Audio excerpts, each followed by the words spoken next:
Hello everybody and welcome to the Import Export Hub channel weekly newsreel. Bogdan here, your host for the next couple of minutes. And without further ado, as I'm sure that you all know what to do with the like and the subscribe buttons, let's jump to this week's quiz question, which will test your knowledge about vegetables, dried kidney beans to be precisely. So the quiz question for this week is the following. Who was the largest exporter of dried kidney beans in the world in terms of value in 2020? And guys, the options here are China, Argentina, or Canada.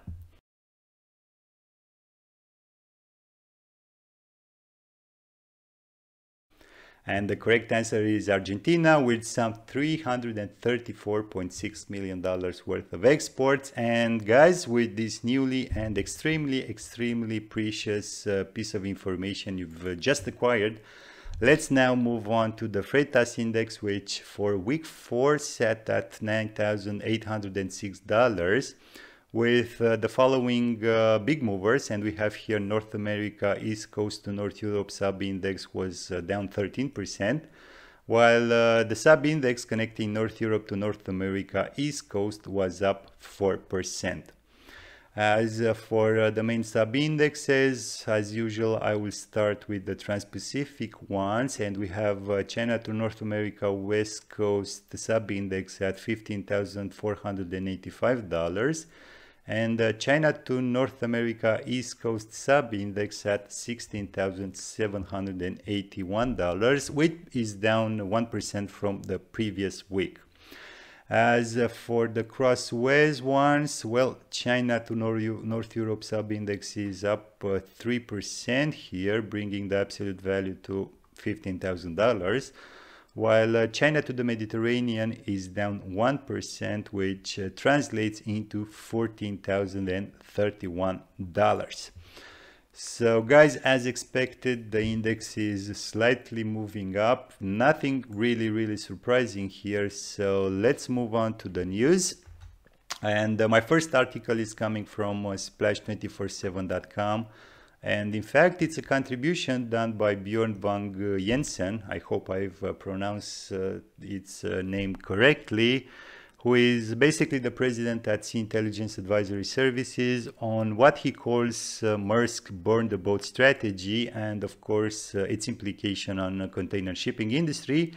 And guys, I don't know if you've heard, but recently Maersk embarked on a new strategy in how they are delivering their services by trying to cut the middleman, in this case small forwarders. And basically now the entire freight forwarders community is on fire because, I don't know, they fear on the one hand that other carriers could replicate Maersk's strategy, and on the other hand how their business could, and if you ask me, will be affected by Maersk's move.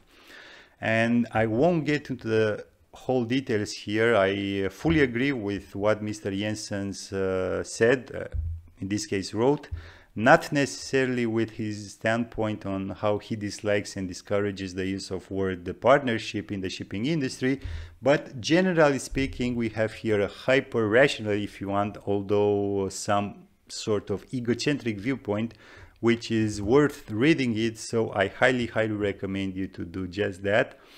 As I will now move on to my second news, guys, again coming from our friends at Splash, and this one covers the Intra-Asia and Africa trades that are losing out to the main East-West ones, as basically the carriers are now deploying more capacity to the latter trades. And as Alphaliner data suggested, for week 3, 43.7% of the total box fleet is now deployed on the Trans-Pacific and Asia-Europe lanes, which is up from 31.1% if we compare to the previous year. Of course, the capacity increase was needed to somehow compensate the huge inefficiencies in the ports of destinations, mainly United States, West Coast, and North Europe. So for these reasons, the carriers decreased the capacity in the Intra-Asia and Africa lanes, which, of course, from a business perspective is the right thing to do. You're deploying, of course, your assets in the most lucrative and profitable lanes. But as Olaf Merckx said here, who is a project manager from OECD, And I quote him here, "This seems to have become the current reality of global liner shipping. So basically alliances and consortia continuously shift capacities between trade lanes to adapt to changes in demand, even if there are no real changes in demand." And I end the quote here. And for sure, it begs the question whether regulators ought to be looking into the continuous shift in the trade lanes. And guys, I don't want to hear about demand and supply, price equilibrium, and all sorts of economic bullshit. I don't know if you agree with me, but basically when you have this level of vertical integration and the huge leverages that come with it, when basically you're a member of an alliance, when you have block extension here in the European Union, and now you have also the money, what else do you need in order to better regulate the activities of the container shipping industry in terms of alliances?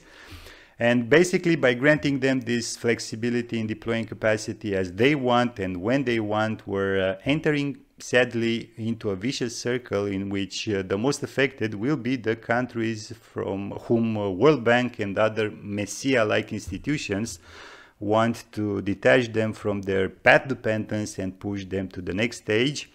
But sadly, this is a wishful thinking, if you ask me, as one of the backbones of economic development. So here we're speaking about the exchange of goods for the poor or developing countries in Southeast Asia and Africa is becoming even more challenging and expensive. So small and medium importers and exporters from those particular countries will most probably get out of business.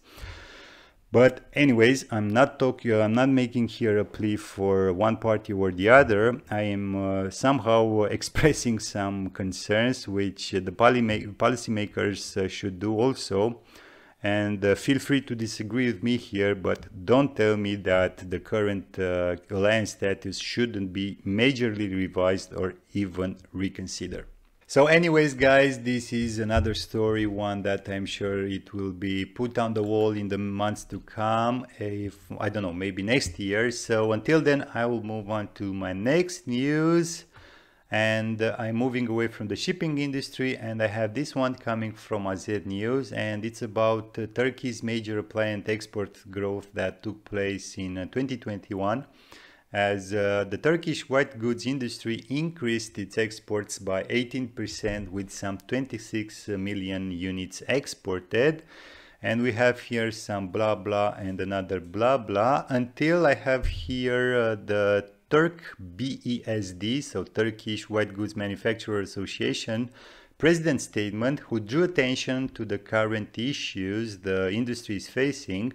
So I am guessing inflation among others, but what is very, very interesting is what follows next, and I quote him here: "The critical importance of exempting facilities producing for export from natural gas and electricity restrictions," end of quote. And guys, here it seems that the energy crisis is still an ongoing issue, adding more bottlenecks to an already stretched and pressured supply chain for the European companies manufacturing in Turkey. And I'm guessing that this will somehow translate also into some price increases, long replenishment times, and lower inventories, adding this on top of other issues that Turkey is having and somehow making the European companies reluctant to further invest in Turkey in the awaited process of nearshoring. So for now it seems that Asia and Southeast Asia still have the competitive advantage in terms of offering manufacturing capabilities. And I don't know if 6 months ago I would have bet on Turkey in terms of nearshoring. Now I will be highly, highly cautious. Anyways, Turkey's future development in terms of nearshoring for some European companies is worth following up. For sure, for me, it's a very, very interesting subject. And until I have new info about this subject, I will move on to my last news, guys, coming from the European Commission, and it's related to a dispute settlement with Egypt as the European Union requested a dispute settlement consultation at the WTO with Egypt on its compulsory import registration requirements, who seems to violate the WTO rules because they place import restrictions on a vast range of goods from, I don't know, we have here food and agricultural products to toys, garments, furniture, and household appliances, for example. According to this article, the next step is to bring the dispute settlement on the table of WTO, and if the consultations do not lead to a satisfactory solution, the European Union can request the WTO to set up a panel to rule on the matter. So it seems that the foreign companies wishing to import certain goods into Egypt, and of course that are based in Egypt, are required to register it with the Egyptian authorities, which according to this article can take years. And because of that, the European Union stepped in and of course addressed this issue. Now, reading between the lines here, it seems that there is of course a lot of bureaucracy and a lot of restrictions for the foreign subsidiaries operating in Egypt, which can lead to, I don't know, bribes, compliance issues, or I don't know, maybe force those foreign subsidiaries to work with some local Egyptian companies, which of course is not acceptable, and that's why the European Union initiated this dispute settlement. And guys, by all means, don't think that this is the result of some complaints done by some small business from Europe. No, this is the result of the pressures done by large industry associations, which is somehow understandable, who want to have full control of their operations in Egypt, which of course is what every business wants, but don't think even for a second that the EU Commission is thinking at the small businesses. It always will be about the big guys. And guys, with this being said, this was the newsreel for this week. Thank you all for watching. Don't forget to hit the like and the subscribe buttons. And as usual, until next time, keep your business safe. Thanks.